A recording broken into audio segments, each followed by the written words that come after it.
comes a time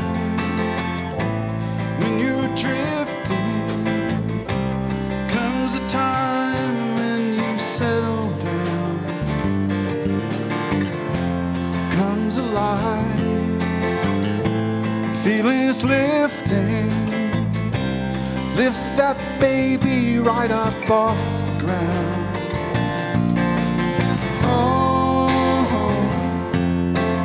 This old world keeps spinning round. It's under tall trees and laying down. There comes a time. There comes a time. You and I, we were captured. Took our souls and we flew away. We were right, we were giving. It's how we kept what we gave away. Oh, this old world keeps spinning around. It's one trees and rain down. There comes a time.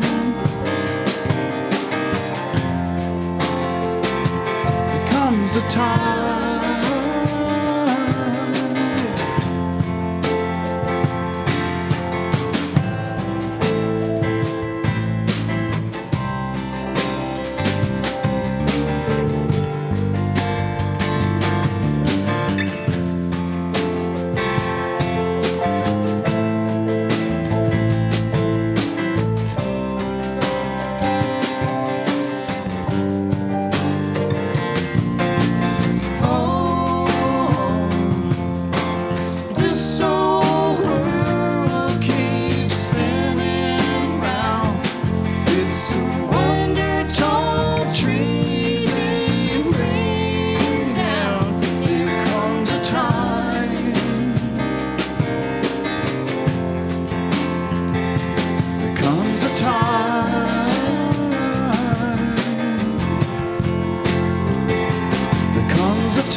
There comes a time.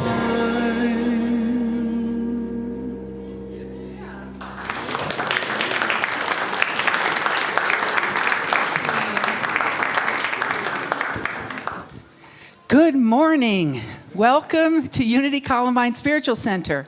And I would like to thank Kelly and Chris, Full Moon Eye, and our rhythm section, John and Stephen, today to get us started. So at Columbine, our vision statement is that centered in God, we celebrate a world of harmony, peace, and abundance for all. So jump up, get your heart and your voice ready with this first song. All right, it's good to be back with you guys. All right, we're going to ask you some special requests here. You're going to be trumpets, going to be trombones, going to be saxophones, going to be all the brass section, and you know when this comes. Love, love, love. Love, love, love. Love, love, love. There's nothing you can do that can't be done. Nothing you can sing that can't be sung. Nothing you can say, but you can learn how to play the game. It's easy. Here we go. All you need is love. Ba-ba-da-da-da. All you need is love. Ba-ba-da-da-da. All you need is love. Love. Love is all you need. Yeah. There's nothing you can know that can't be known. Nothing you can see that isn't shown. Nowhere you can be that isn't where you're meant to be. It's easy. It's easy. All you need is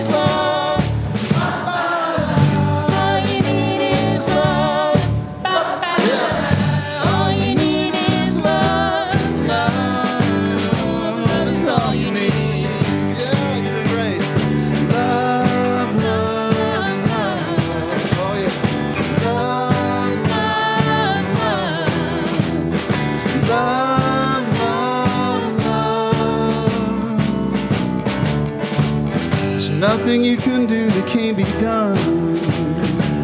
Nothing you can sing that can't be sung. Nothing you can say, but you can learn how to play the game. It's easy. Here we go. All you need is love. All you need is love. All you need is love. Love is all you need. One more time. Here we go. All you need is love. Yeah. All you need is love. All you need is love. Love is all you need. Love is all you need. Love is all you need. Love is all you need. Love is all you Love is all you need.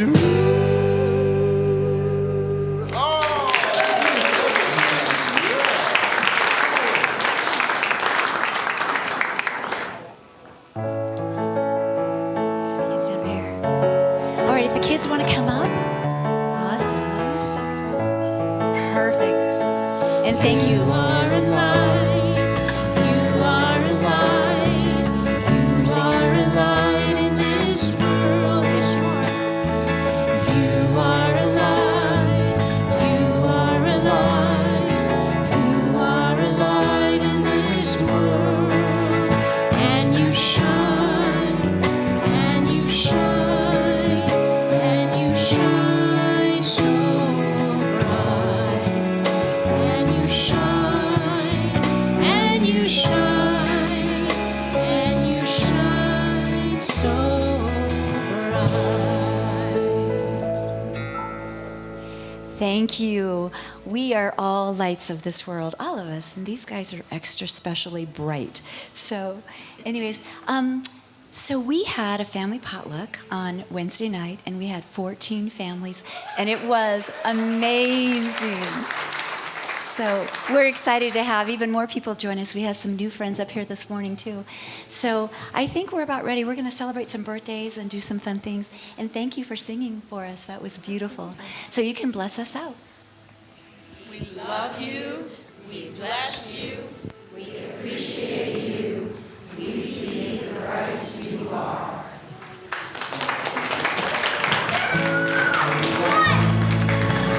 are a light. You are a light in this world. You are a light.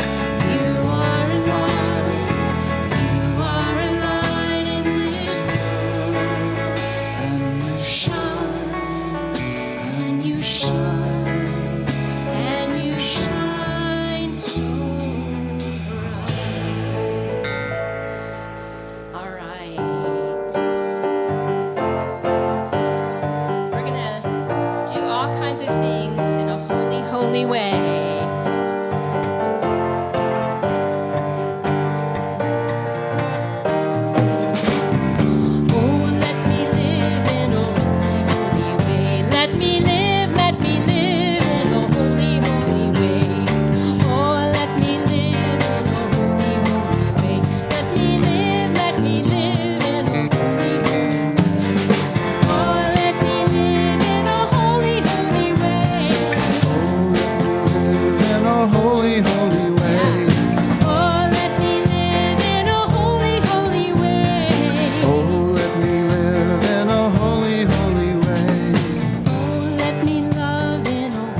Go ahead and be seated now as we prepare for meditation with this music.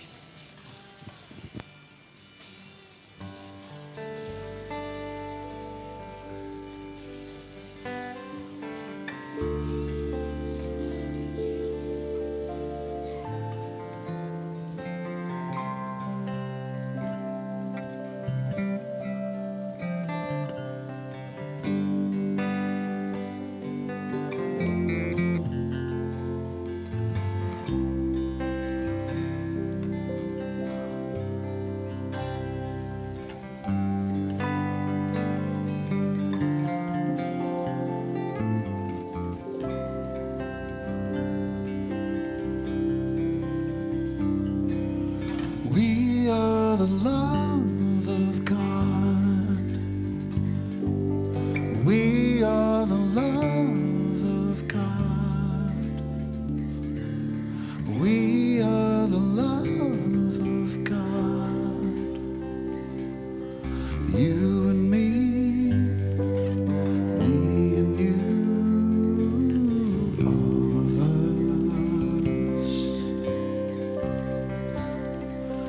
You and me and you, all of us. We are the love of God. We are the love of God. We are the love of God. You and me and you, all of us. You and me and you, all of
Good morning, everyone. I'm Beth Overstreet, one of your prayer chaplain team. Take a deep breath as we begin prayer. I like to imagine that as the air is flowing out, they're filling up, the lungs are filling up with love, as we talked about. Just really settle in, connect with that divine being that you are. All we need is love, and that is what each and every one of us are. As we go through our days and the doubts arise and we're not sure what to do, sometimes we just really rely on our intellect or our experiences, the school of hard knocks. But instead, we can choose to rely on the divine wisdom that flows through us. That we can move that 18-inch journey that can seem like forever from our heads down into our hearts. And we can live our life from that place we can make our decisions from that still, quiet voice that truly is wisdom, spiritual wisdom. And when we choose our words from that place, when we choose our actions from that place, we are peace. And we can spread that peace out to the world.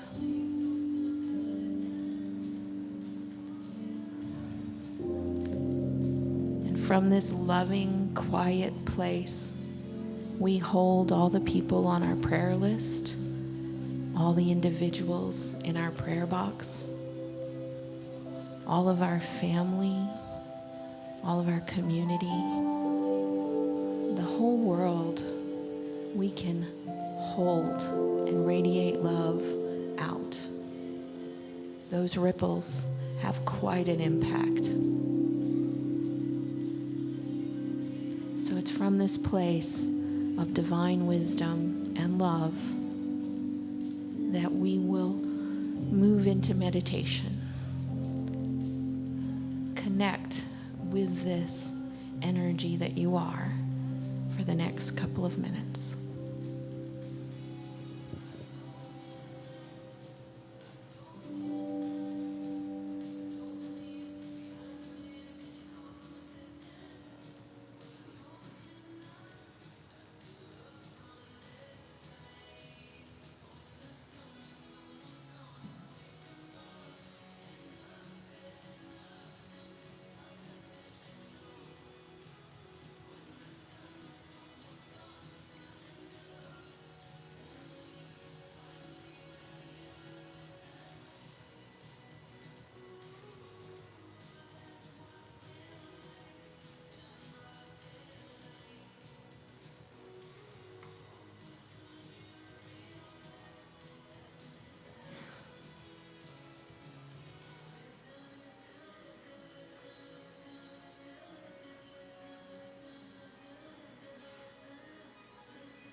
And from this loving place, we say amen and all in.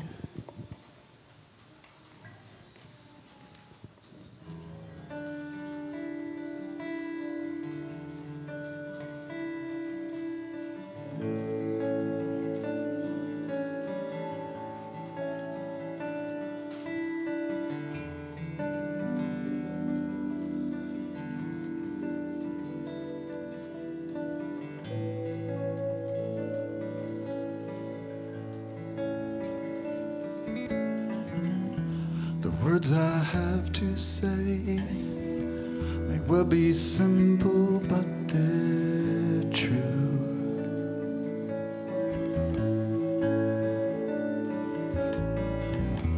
Until you give your love, it's nothing more that we can do.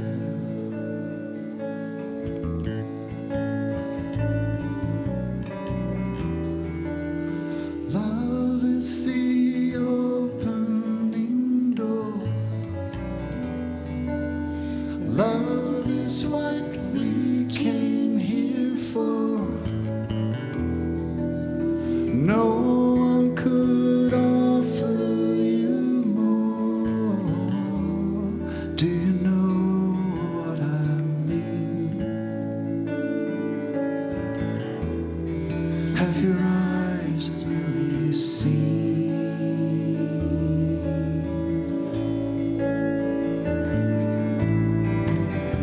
You say it's very hard to leave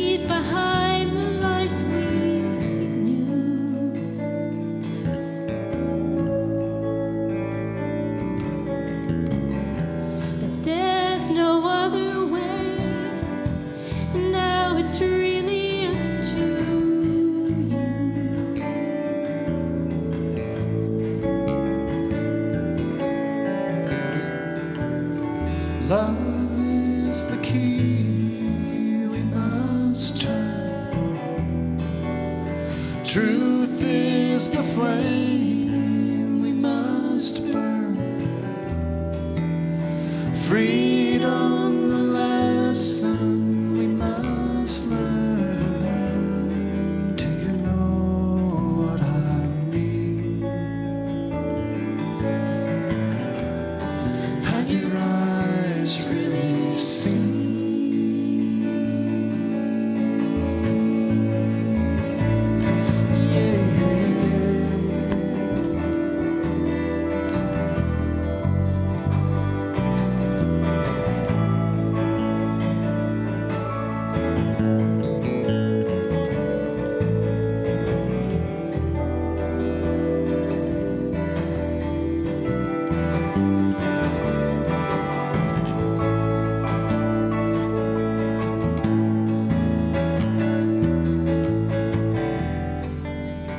Love is the opening door.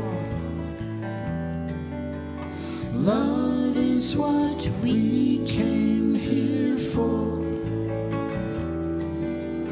No one could offer you more. Do you know what I mean? Have your eyes really seen?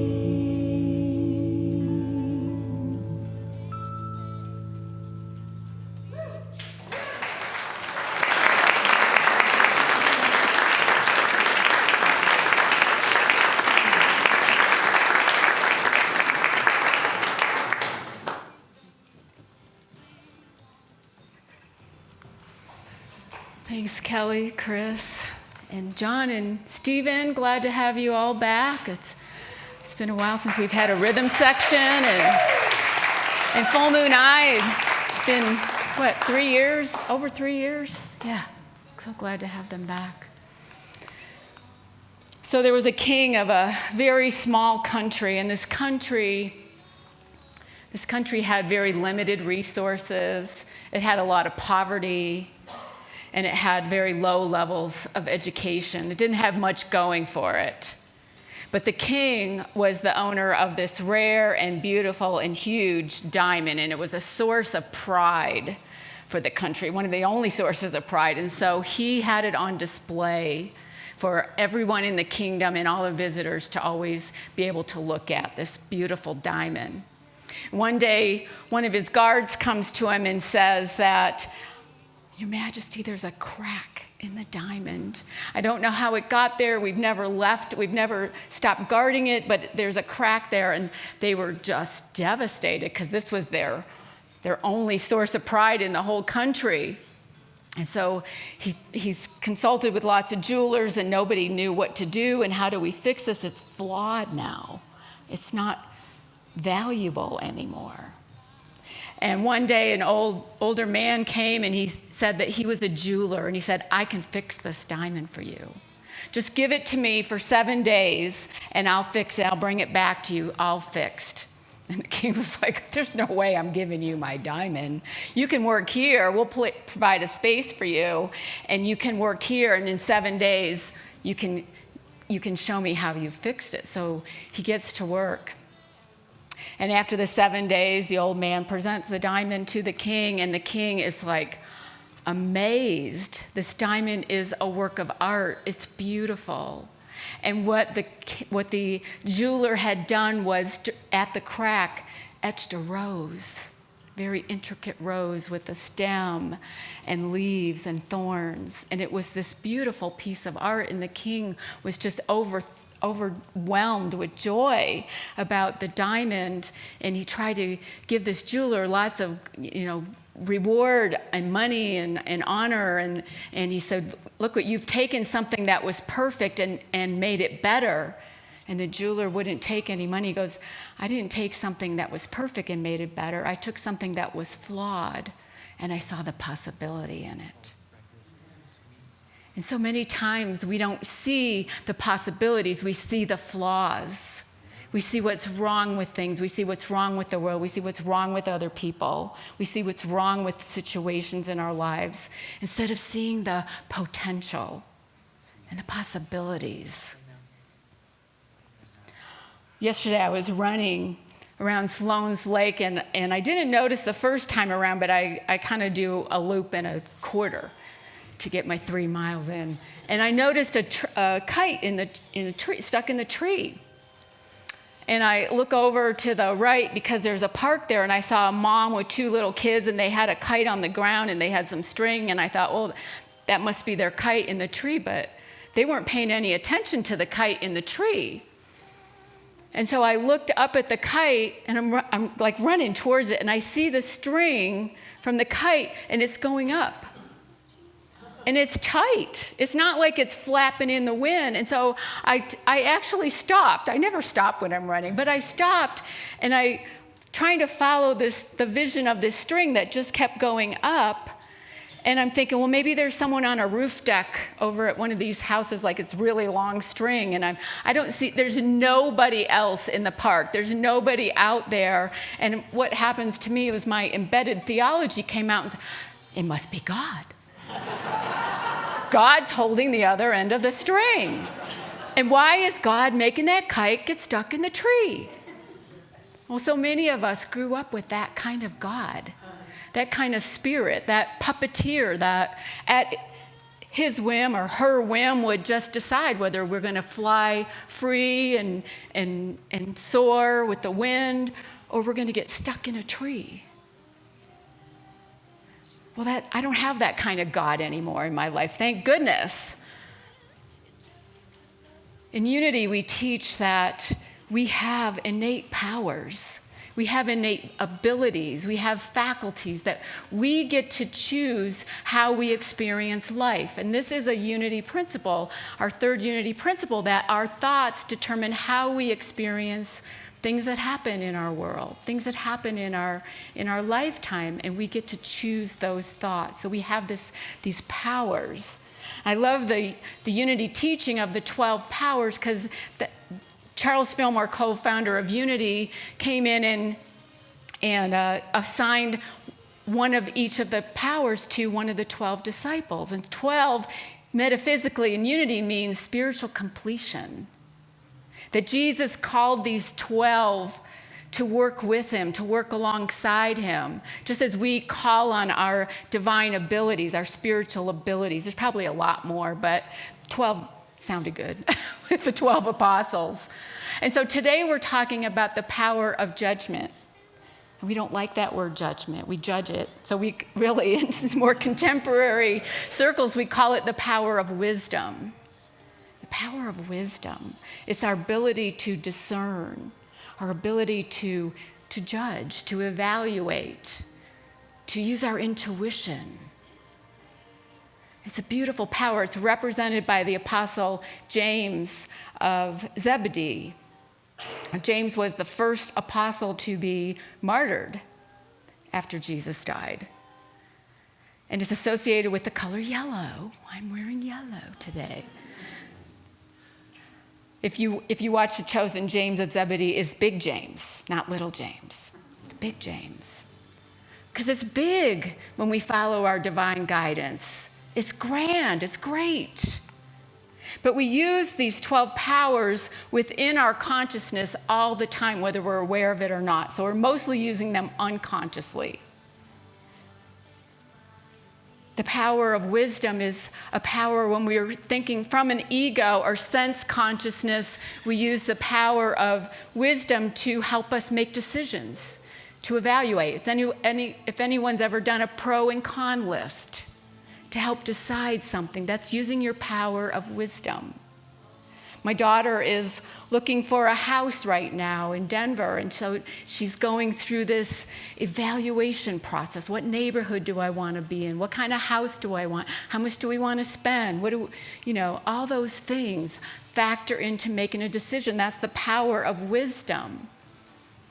What are we going to wear every day? Some days I like to wear a dress, and other days I just want to wear jeans. And that's okay, because we come as we are here in Unity. It doesn't matter what we wear. We get to decide, we get to choose. And so if we're underdeveloped in our power of wisdom, we're kind of wishy-washy. We can't make a decision. And if we're overdeveloped, because these are abilities that we develop, if we're overdeveloped, we can be judgmental. We can be stubborn. We can see things only in a black and white way, always finding fault. But from a higher consciousness, from a Christ consciousness, from that best part of ourselves, we see with a broader perspective, knowing that everyone is innately good. Everyone is the Christ, has the Christ within them. Everyone has the divine spark within them, another unity principle. That we all are born with original blessing. And when we apply that knowing to our decisions in life, we're being the best Christ we can be. When we follow that guidance, we're using our intuition. That's an elevated state of consciousness. And that's when we can find and see the holiness in each day, in each person, in each event. It says in the book of John, chapter 7, verse 24, do not judge by appearances, but judge with right judgment. Now, what does that mean? Judge with right judgment. Don't judge by appearance. Don't judge by what the world tells you, but judge with right judgment. And Unity, on truthunity.net, has a lot of the teachings that were done at Unity School years ago, and it says this: when we judge according to the appearance of something, according to the standard of the world, we judge from the viewpoint of human limitation, and thus we bind ourselves to the limited thoughts of the outer world. When we perceive the Christ within ourselves and within every person, we are able to recognize the real that is back of every appearance. This is judging right judgment. Seeing the real beyond the outer shell, beyond what people are putting out as their image, but we see the truth inside them. We see the good that's within them. We can live by wisdom or by woe. We can live by seeing the good, seeing the blessing, looking for that blessing. Sometimes it's not so obvious. Or we can live by the woe and stay stuck in our limited way of thinking, which is the longer path, which is not as joyful or peaceful or loving. But we get to choose. We always have choice. And when we live by wisdom, we recognize that real behind the appearance can really open our hearts. This week I watched a short documentary. It was nominated for an Academy Award for a short documentary. It was only half an hour. It was called Stranger at the Gate. Anybody seen it? A couple hands gone up. Stranger at the Gate. So it's about a man named Richard, he goes by Mac McKinney. And Mac McKinney was a Marine, and he was in Afghanistan for 25 years in the service. And he was fighting the extremists, the Muslims. And he came back to the United States, he lived in Indiana, and he had PTSD. And he was with his young daughter one day in a grocery store, and his daughter saw a woman with a hijab. Am I saying that right? Hijab. Only her eyes were visible, and the girl pointed out to Mac, to her dad, and said, what is that woman? And he just had a reaction and quickly left that aisle, didn't want to see that woman, didn't want to have to answer his daughter's questions, didn't want anything to do with that Muslim. And he started being filled with hate. There was a mosque in Muncie, Indiana, where he lived, and he didn't like that there was a mosque in his own town. These people are killing Americans, he thought to himself. And you see him, he's sharing this information with the camera. They need to be annihilated. They need to be killed. And it's my job to protect our country. And that's what he believed. His heart was closed. And so he started Googling how to make a bomb. Something you don't want to Google. And he decided that a Friday evening when they're there for service, he could kill the most Muslims. He said he figured about 200. So he went to this mosque one day just to get the lay of the land. And we hear from some of the Muslims that are members of this particular community. And they say they saw him and he was a little scary, but they welcomed him. They hugged him. They invited him to pray with them. They invited him to meals with them. And he didn't understand what was going on. How can I'm ready to kill all these people and they're being kind to me. I don't understand it. And he kept going back, day after day, kept going back because something in him was tugging at his heart. He was feeling a sense of belonging with people that he wanted to get rid of.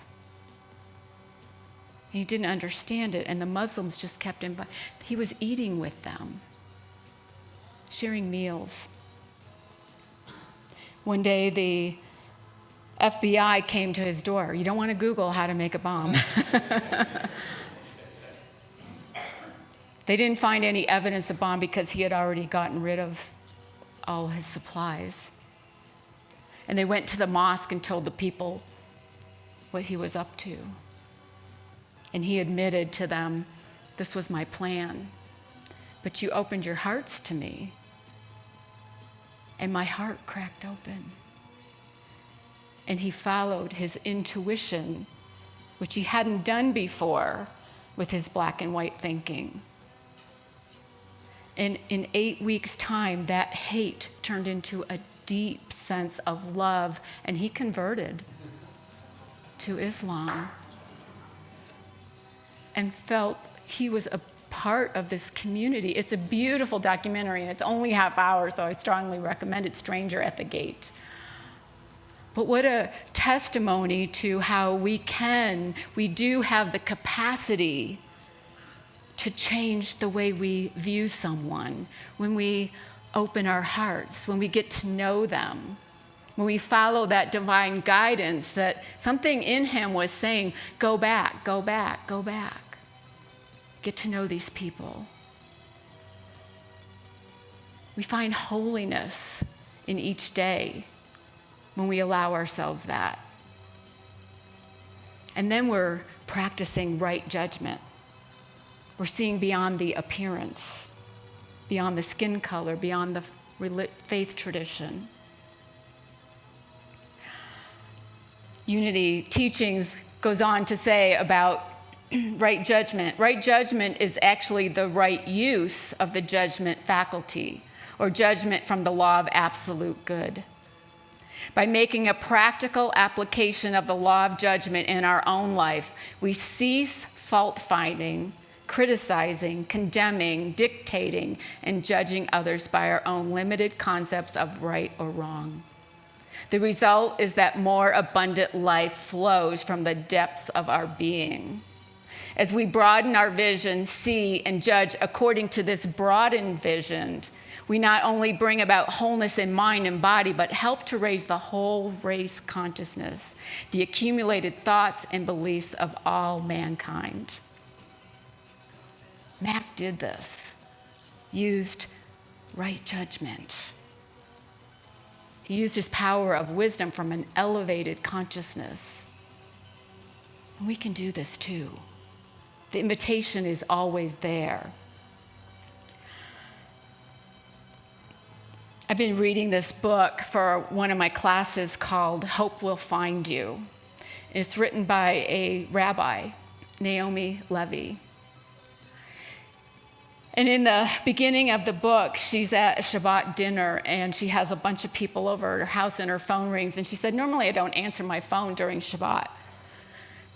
But for some reason, she answered her phone and went into the bedroom.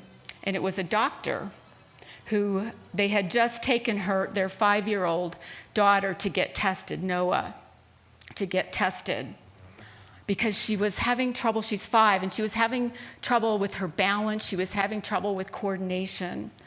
And the doctor, Dr. Beckett, called her and said, your daughter might have a fatal degenerative disease called AT.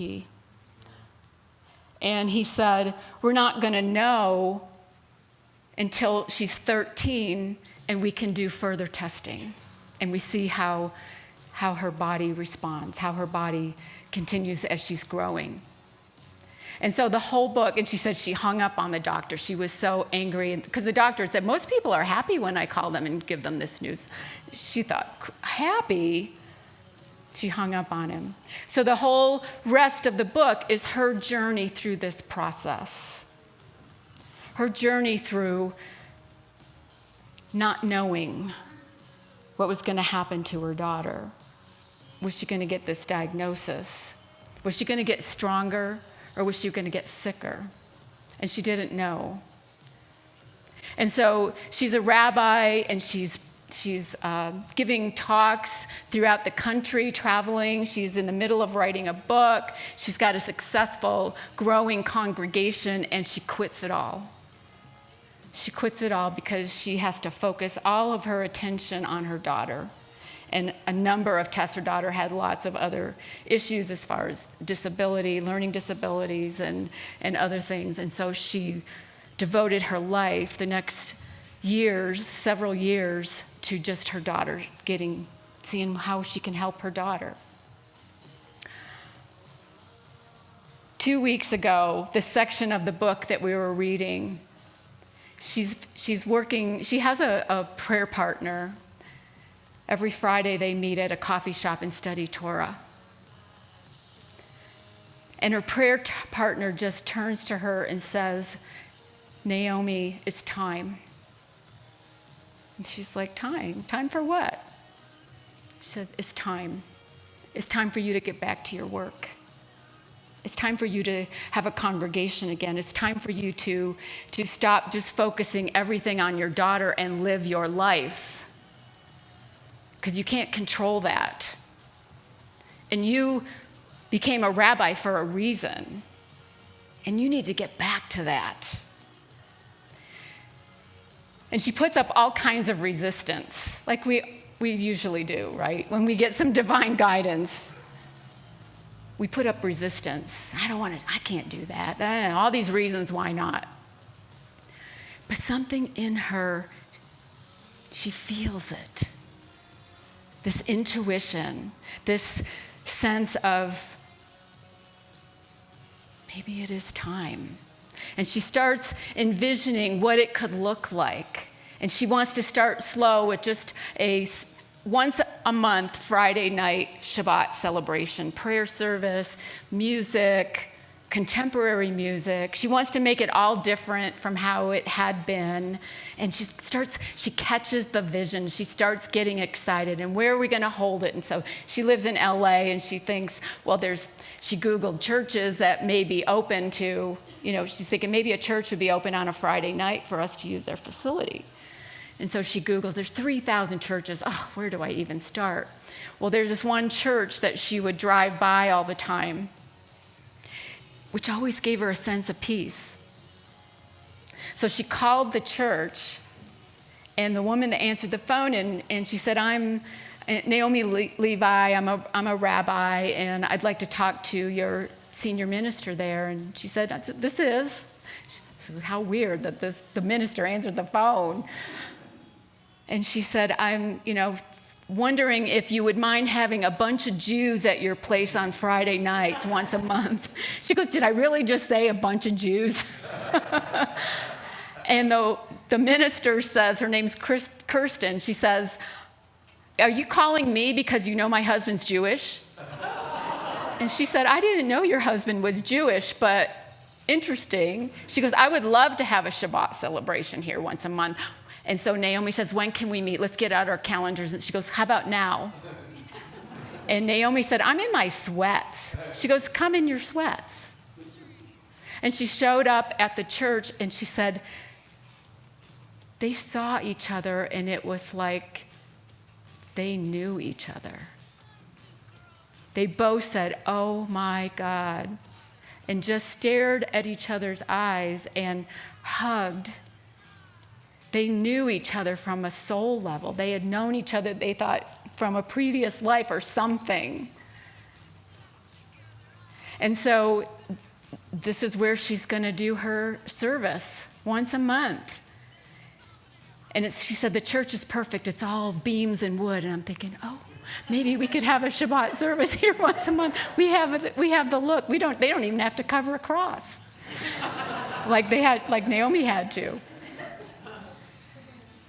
But the first day, she gets to all these plans, and she had about 20 people wanting to help her, and they're starting to catch the vision, and she's getting all excited. And the Shabbat service is about to happen, and somebody says, how many programs should we put out? How many prayer books? And she said, put out about 20. Hundreds of people showed up. Hundreds of people. It was a beautiful testimony, again, to using that power of wisdom, following that guidance. It's time. It's time. Sometimes our guidance comes from someone else, just saying some words to us, and we resonate and we hear. We hear the voice of God in that. We hear the voice of Spirit saying, it's time. Now she called her new congregation Neshuva. Neshuva means we will return.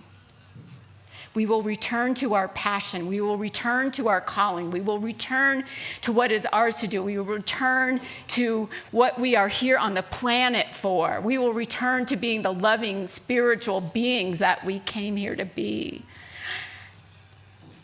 Something in me shifted. It's 2 weeks ago, tomorrow. When I read that, something shifted.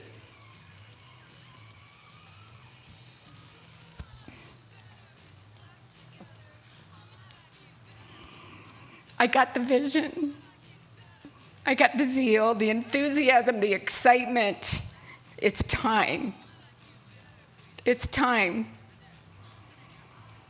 It's time to return. We will return. We're going to return. The last few months have been really struggling on what to do going forward with this job. But this power of wisdom, this intuition, this ability to discern and see what is best for my soul, what is best for the community, what is best for me, what is best for my family, is staying right here.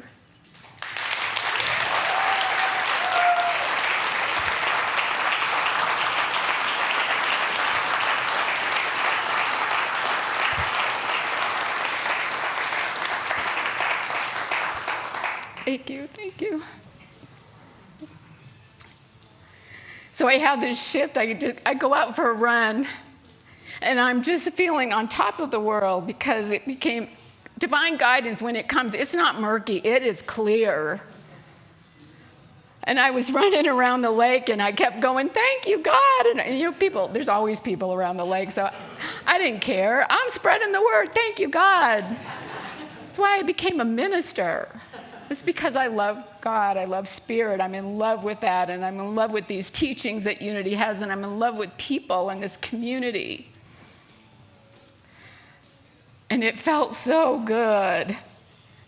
And then this past week, Jeannie mentioned we had a family potluck, and it was beautiful to have all these young families gathering and connecting and feeling this sense of belonging. And then we have a diversity team that has got new life, and we're returning to our strategic plan. And the choir, I got an email from Marie Jacobs, who led the choir last Thursday in rehearsals, and they're all excited and they're having fun, and we will return, and it's time. And it's so exciting to be part of this. It's so exciting. And each of you, no matter what role you have here at Columbine, you play a part. You are part of this community, and we love you. and we appreciate you. We got to stop banging on the door to the past and turn around and see the potential. There's so much potential here. There's so many possibilities here. And it's amazing and it's beautiful. And sometimes it feels like God has us stuck in a tree. But that's not the God I know. That's not the God I love. Because Spirit is always inviting us to live fully, to live our lives fully and joyfully and lovingly and peacefully. And that's what we're here for, to spread that light. It's beautiful. Who wouldn't want that? We all want that. We all want to experience that awe of life, to see the holiness in each day and stop resisting. See with new eyes. Let's show I got a really short video that you got to, this is so cute. Lani, put them on. Look at mommy. Look at mommy.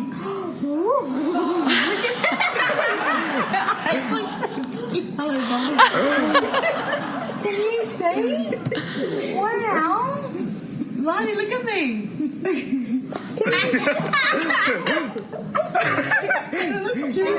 Dad, she looks like Bubbles off of Trailer Park Boys. Yeah.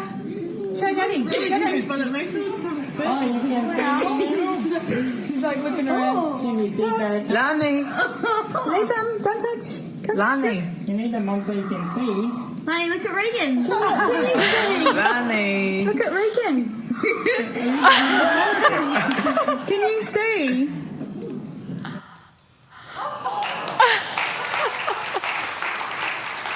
Oh my God, isn't that precious? See how we do that? We resist, and then we see. And as soon as we see, we can't unsee. We see the God in each one of us, see the Christ in each one of us, see that divine essence wanting to come out and express. It's beautiful. Are you ready for that? Are you ready to see that?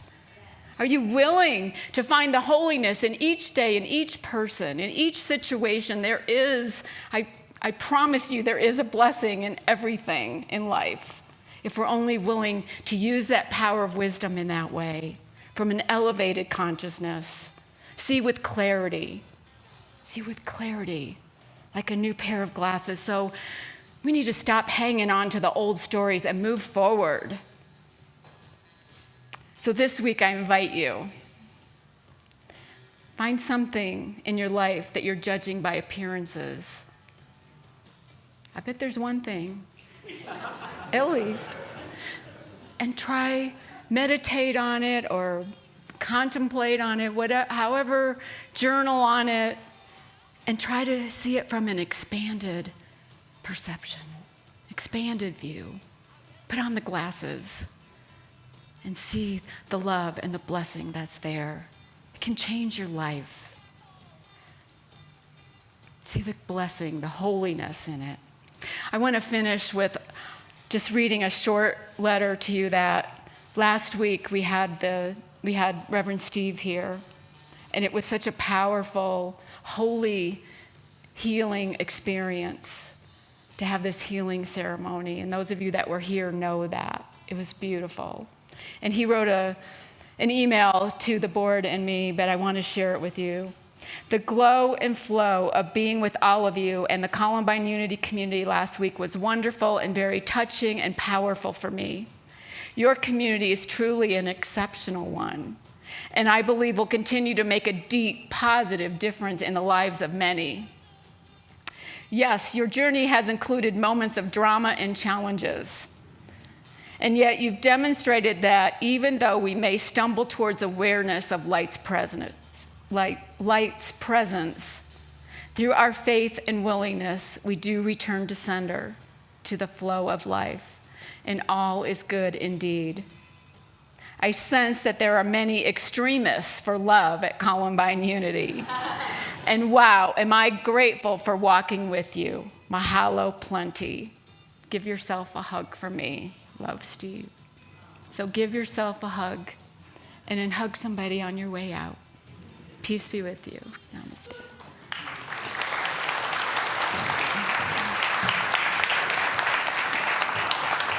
I want to know what happened during that.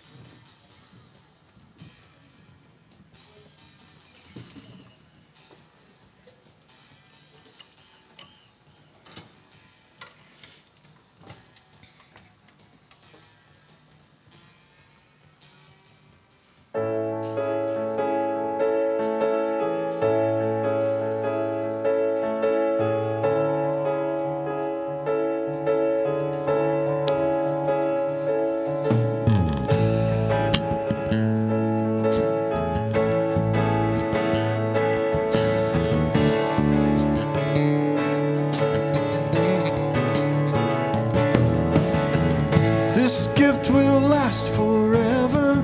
This gift will never let you down. Some things are made from better stuff. This gift is waiting to be found. Your heart's in wide receiving.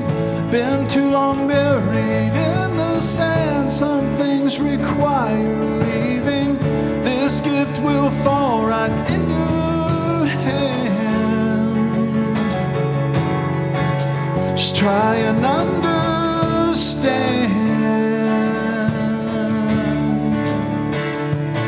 If you long enough and you don't give up,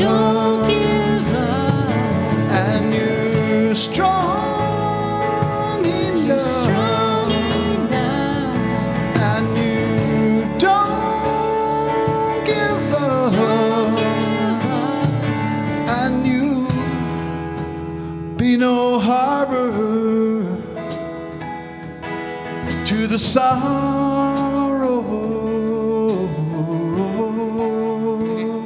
Just let it go.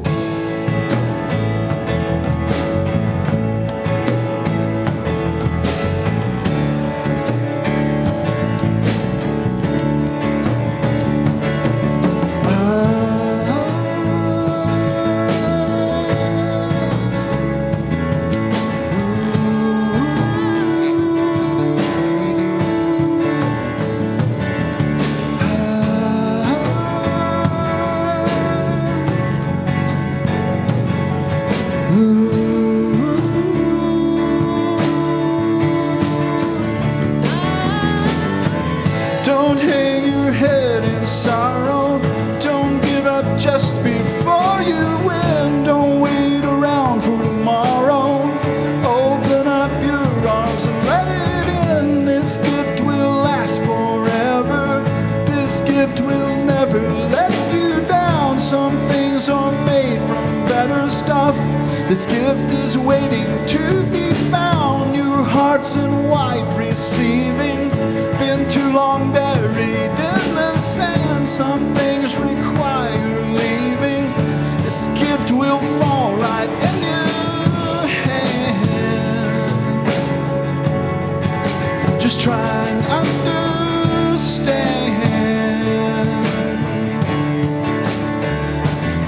If you long enough and you don't give up, and you're strong enough, and you don't give up. If you long enough and you don't give up,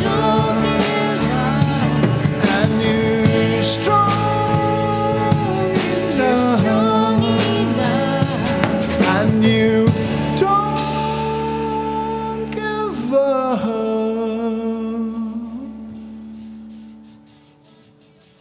Don't give up.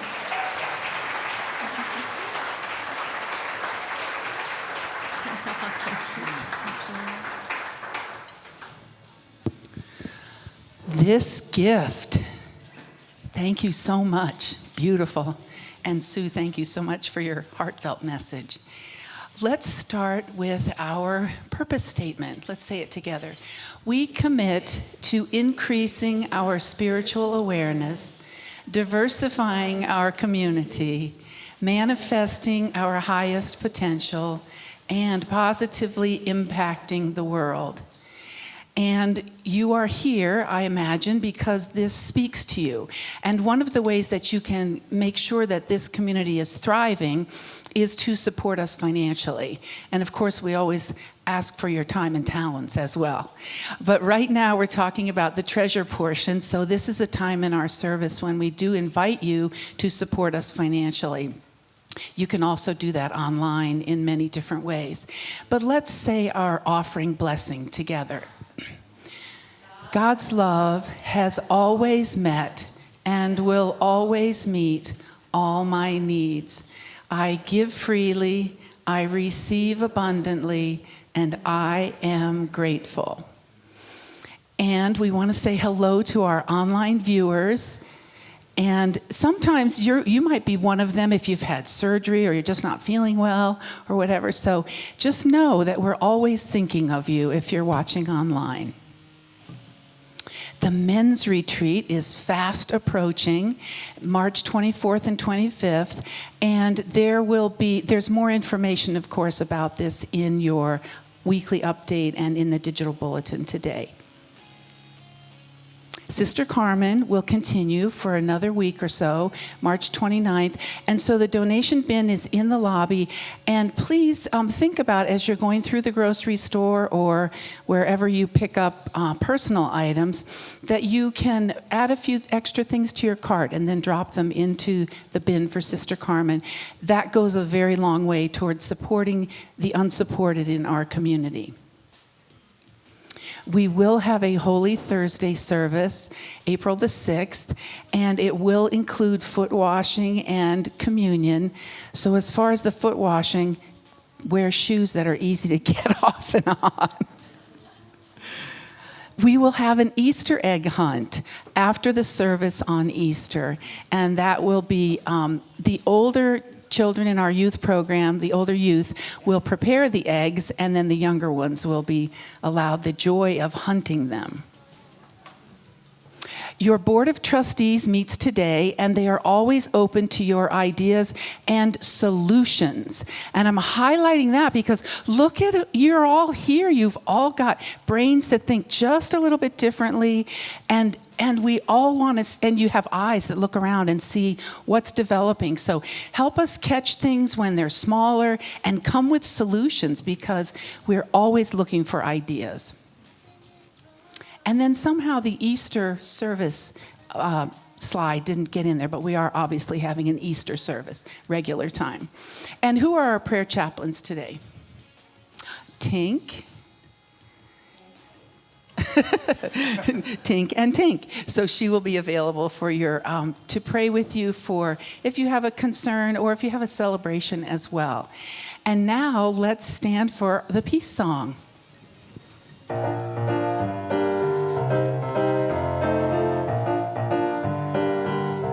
Here we go. Let there be peace on earth and let it begin with me. Let there be peace on earth, the peace that was meant to be. With God as the end, family all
Comes a time when you're drifting.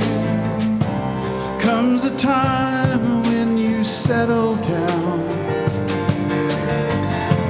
Comes a light, feelings lifting. Lift that baby right up off the ground. Oh, this old world keeps spinning round. It's a wonder tall trees ain't laying down. There comes a time. There comes a time. You and I, we were captured. We took our souls and we flew away. We were right, we were giving. It's how we kept what we gave away. Oh, this old world keeps spinning round. It's a wonder tall trees ain't laying down. There comes a time. There comes a time.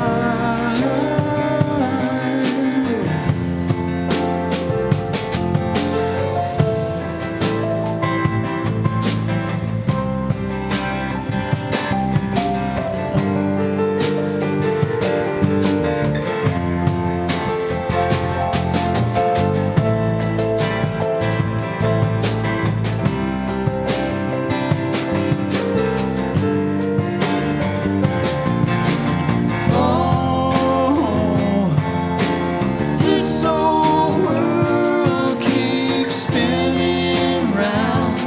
It's a wonder tall trees ain't laying down. There comes a time. There comes a time. There comes a time. There comes a time.